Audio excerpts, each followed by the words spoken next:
ఇద్దరు మాట్లాడుకోలేదు.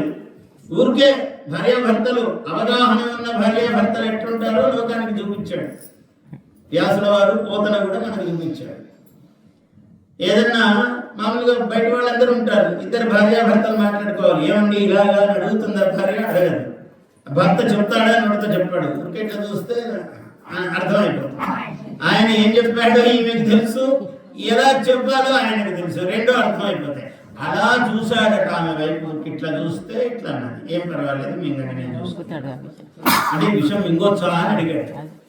అందుకని పరీక్షిత్తు శౌనకాది మహామునులందరికీ సూత మహాముని ఇక్కడ చెప్తూ ఉన్నటువంటి ఘట్టం ఇది. ఇలా చెప్పారు అని శుకుడు పరీక్షిత్తుకు చెప్పాడు భాగవతాన్ని.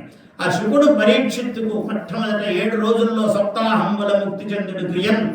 7 రోజుల్లో ఏం చేయాలి అంటే చెప్తాను. కూతురయ్య భాగవతం విను, నీకు ముక్తి వస్తుంది. యజ్ఞము యాగము ఏమొద్దు నీకు.